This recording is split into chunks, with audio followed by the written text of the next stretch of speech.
Oi, pessoal. Hoje vamos para mais uma aula, né, aqui da Civil, da disciplina Rodovias e Ferrovias, e hoje a gente vai ver a classificação das vias metroferroviárias. Bom, nosso objetivo, né, é designar a via férrea para fins de classificação em função da sua operação e estabelecer a respectiva padronização de projeto, materiais, plantação, equipamentos e manutenção. Para sistemas de via permanente, material rodante, sinalização, controle, condições operacionais e custos. Bom, nosso material consultado foi a Copan, que é a Divisão Pan-Americana de Normas Técnicas, 477, a BNT, CB55, a BNT NBR 7692, a ALAF, que é a Associação Latino-Americana de Ferrocarriles, a FRA, que é o Registro Federal Americano, parte 213, que cuida de segurança, né? E a UIC, que é a União Internacional de Caminhos de Ferro, a 714. Então vamos lá, na COPANT, que é a Comissão Pan-Americana de Normas Técnicas. E que a gente tem, né? A COPANT 477, que fala sobre a classificação das vias ferroviárias principais com relação à manutenção. Então, a gente tem a classificação de via principal é estabelecida segundo a carga teórica rebocada por dia em toneladas, que é igual à carga real rebocada por dia correspondente a tráfego de passageiros, incluindo a tara do veículo em tonelada, sobre 100, mais a carga real rebocada por dia, correspondente a tráfego de carga, incluindo a tara do veículo em tonelada, vezes a carga máxima por eixo em toneladas do carro correspondente, sobre 18 vezes o diâmetro nominal mínimo da maioria das rodas dos vagões em metro, tá?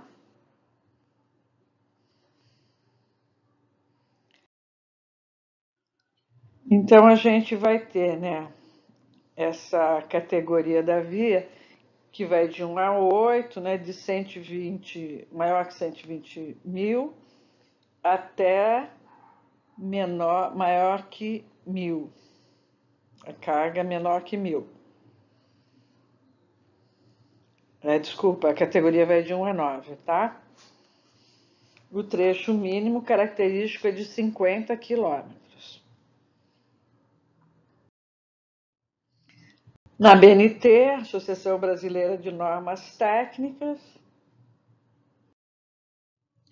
na CB55 de 1980, a gente tem como via férrea principal, que designa a via férrea principal para fins da sua padronização, observada a norma da Comissão Pan-Americana de Normas Técnicas, que é a 477/73.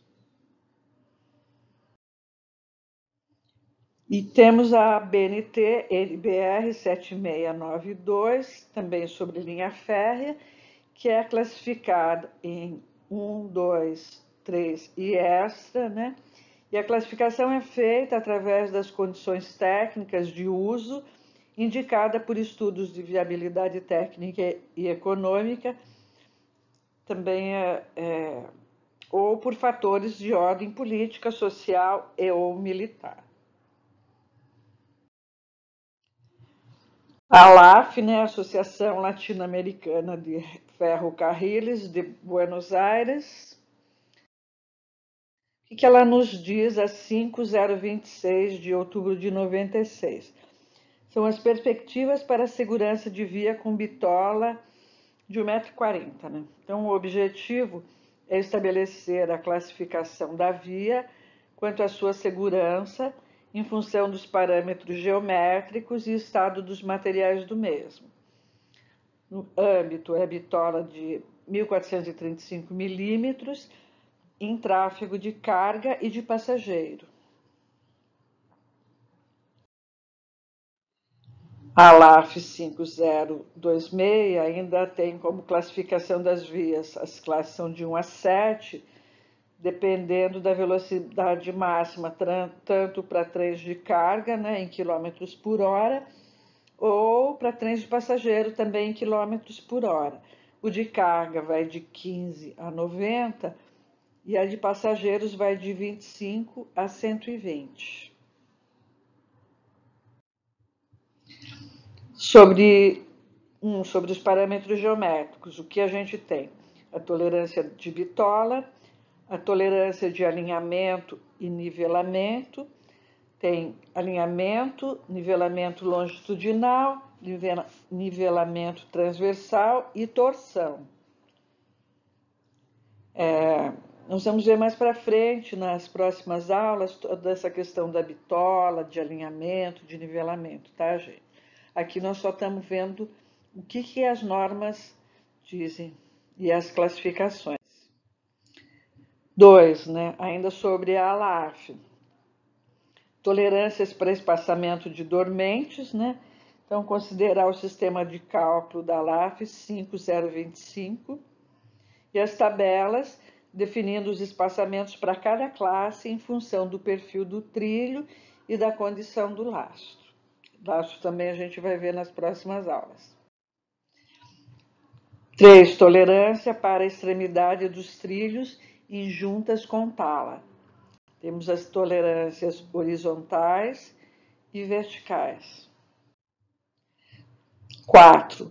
Tolerâncias em cruzamentos. Segundo a ALAF, né, 5015, nós temos a profundidade para passagem livre das rodas nas gargantas e contratrilhos. Nós temos medidas para a ponta do jacaré, limitação de velocidade de passagem em função do desgaste do núcleo. 5. Tolerâncias em aparelhos de mudança de via. Vamos ter a ajustagem das agulhas, o contato agulha-trilho de encosto, o limite de 4 milímetros de desgaste vertical no trilho de encosto, a fixação das agulhas nas barras, a distância de livre passagem entre o trilho de encosto e a agulha maior que 55 milímetros e a diferença de bitola na via principal e desviada para as classes de vias. 6. A fixação dos trilhos nos dormentes. E o 7. Desgaste e defeito em trilho. Observação geral. A classificação é feita pela velocidade e determina as condições geométricas de manutenção e de materiais e componentes. Os critérios adotados não dependem da carga, exceto no espaçamento entre os dormentes. Os valores definidos são muito abertos, são impróprios para serem praticados nas condições indicadas. Agora vamos ver a FRA, que é o Registro Federal Americano.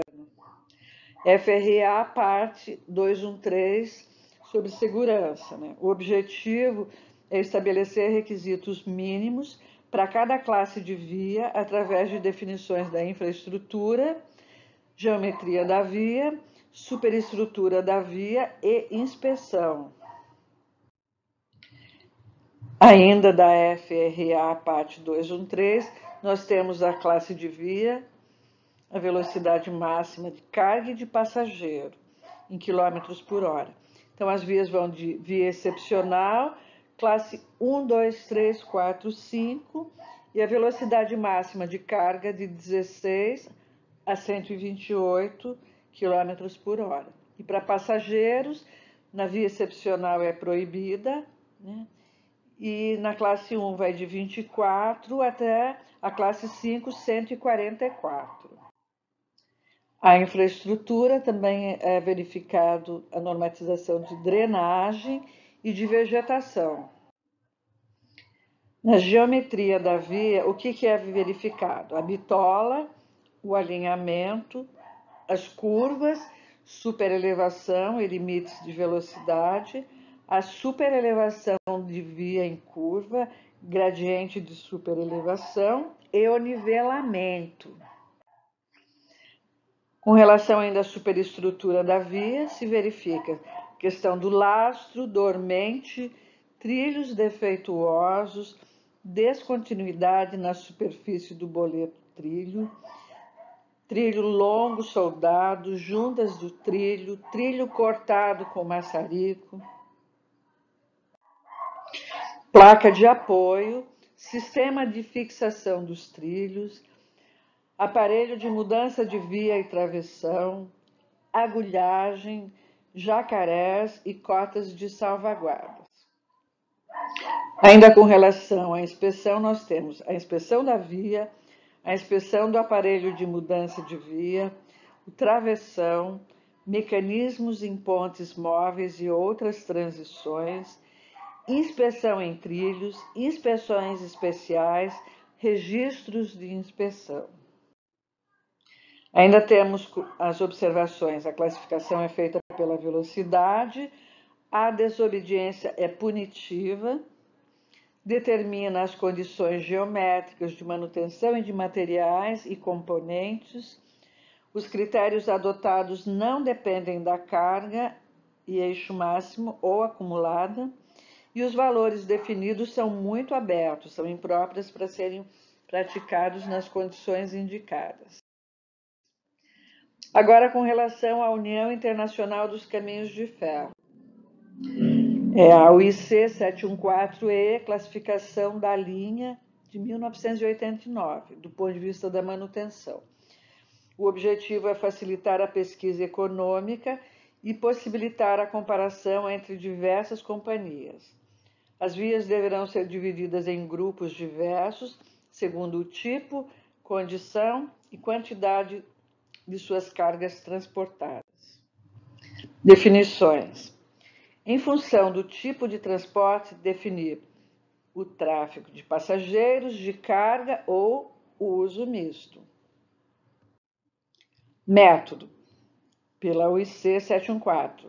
Classificar a via térrea através da definição do tráfego total fictício em função da ponderação dos seguintes fatores: tipo de tráfego, velocidade de cada tipo de trem e acelerações e seus efeitos agressivos na via.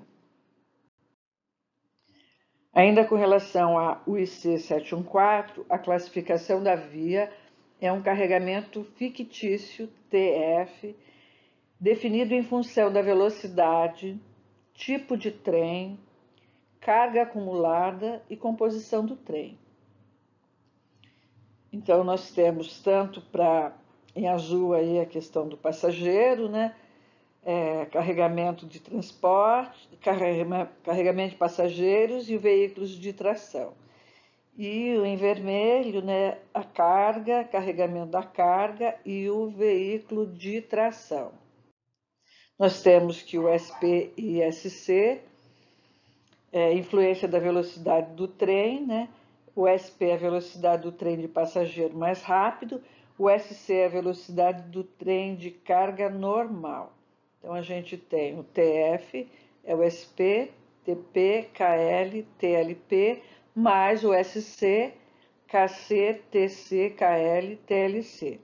A velocidade em quilômetros por hora vai de 60 a 250, e o SP para trens de passageiros vai de 1 a 1,5, e para trens de carga de 1 a 1,25. Então, nós temos que o carregamento médio diário para transporte de passageiros em toneladas brutas, né? E o TC é o carregamento médio diário para transporte de cargas, também em toneladas brutas. E o TLP é o carregamento médio diário para veículos de tração de transporte de passageiros em toneladas. E o TLC é o carregamento médio diário para veículos de tração de carga em toneladas. Então, a gente tem o TF, né, que vai ser o KC, é o coeficiente dinâmico do transporte de carga, que vai de 1,15 a 1,30. E o KL é de 1,40, que é o valor da influência dinâmica da locomotiva. A classificação das vias pela UIC 714 vai do grupo 1 a 5, de 130 mil toneladas dia, né, até 5 mil toneladas dia. As observações gerais na norma, que para linhas com múltiplas vias, as mesmas podem ser classificadas diferentemente. Classificadas, tá, gente? A TF, né, tonelada fictícia, é calculada para cada seção da via. Terceiro, cada companhia que trafega na via deve verificar o carregamento TLP e TLC dos vagões pelo melhor método, né? Devem definir o peso dos vagões motores TLP com uma carga por roda ou eixo e o peso do trem de passageiro.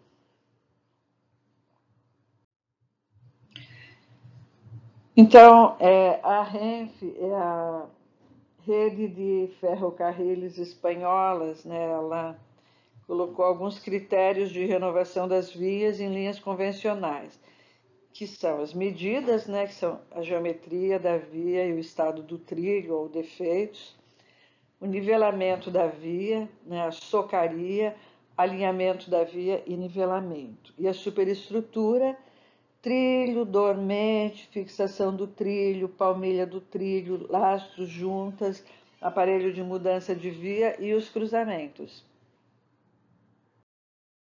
Aqui lembrando, né, que a RENF é a Rede Nacional de Ferrocarriles Espanhola, que é a operadora pública que opera a rede ferroviária espanhola. Aí, continuando, né, a gente tem ainda, segundo a RENF, né, a operação, ela usa a segunda norma, o IC 714, né, apesar das recomendações da UIC 714, cada gestor de ferrovia usa suas próprias normas de classificação das suas vias para renovação. 5. Aspectos da velocidade de circulação, definição da frequência de intervenção, tonelagem anual, real e fictícia. 7. Inspeção, são critérios, métodos, critérios de aprovação e frequência de inspeção. 8. Custos de renovação. 9. Manutenção preventiva. 10. Manutenção corretiva. Então, aí a gente tem os custos de renovação de diversos trechos da rodovia francesa RFF. Então, a gente vê por tramo da via, alguns tramos aí da ferrovia francesa.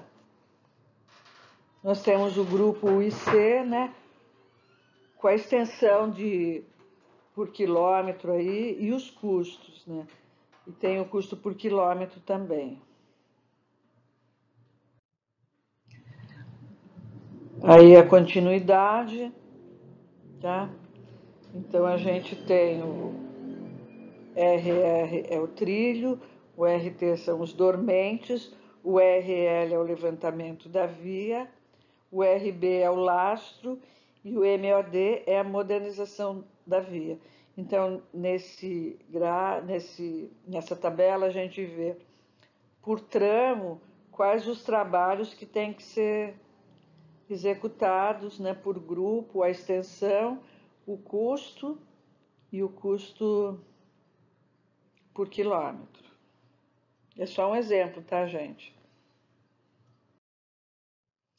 E a Rede Ferroviária Federal, Sociedade Anônima, a gente tem a classificação semelhante à Comissão Pan-Americana de Normas Técnicas, e o grupo é de 1 a 9, né?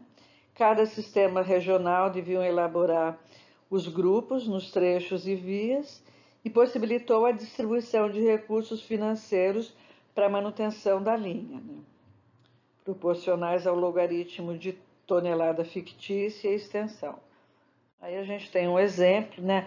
O grupo de 1 a 8, os parâmetros de 12 a 3, os aparelhos de mudança de via é de 100 metros de via quando em linha secundária e de 250 metros quando em via principal. E tem o dimensionamento da plataforma, que também os grupos vão de 1 a 9, com a pressão admissível na plataforma em quilos por centímetro quadrado, que vai de 1 a 1,4. Aí temos um exemplo, né? Que é de 22 toneladas por eixo, a velocidade 80 km por hora, a carga acumulada diária 100 trem, vezes 25 vagão, vezes os 4 eixos, vezes as 22 toneladas, que dá 220 mil toneladas por dia. Então, aí nós vemos que para um Q de 22 toneladas por eixo, um V de 80 km por hora, com 220 mil toneladas por dia, metade passageiro, metade carga. Então, a gente tem, com a norma da Comissão Pan-Americana de Normas Técnicas, a BNT, a Associação Latino-Americana de Ferrocarriles, a União Internacional de Caminhos de Ferro. A gente tem a classificação de 1, né? Esses outros parâmetros não são colocados na Copan, na BNT também não, na BNT NBR 7692 também não. Agora, na ALAF, sim, né? Associação Latino-Americana de Ferrocarriles, a gente tem a classe de 1 a 7, tonelada da bitola a gente tem também, alinhamento em reta, nivelamento longitudinal, e na Registro Federal Americano também nós temos. Na UIC não temos e nem na Rede Ferroviária Federal. Bom, considerações finais e propostas, né? Considerações. A classificação da via depende basicamente da carga acumulada diária e da velocidade. Segundo, os parâmetros de manutenção da via dependem principalmente da velocidade. Então, aí a gente vê todas as normas, né, da Copan, a BNT, a LAF, a FRA, o IC, RFSA, todas têm a questão da velocidade, menos a ABNT NBR 7692. Na questão da carga, nós temos a Copan e a ABNT, a UIC e a RFSA. E na questão dos parâmetros de manutenção, nós temos a ALAF 5026 e a FRA 213. E as propostas, né? A ideia é que seja elaborada uma norma, né, a BNT para classificação, né? Adotar uma já existente para ser interligado no mercado e estar compatível com a tecnologia internacional. Na norma da BNT, a sugestão é tratar com normas distintas a classificação de vias numa norma e as especificações de manutenção em outra norma. A norma de manutenção seja separada da normalização e contenha, né, os itens já existentes da LAF, da REND ou da RFA. As fontes foi o Tratado de Estradas de Ferro, Prevenção e Investigação de Descarrilamentos, tradução da norma por José Eduardo Castelo Branco. E a UIC 714, tradução por Manfred Krauss e Antônio Arlindo Guidetti Porto. E por hoje é só. Espero que vocês tenham entendido sobre normas e classificação das ferrovias. Obrigada.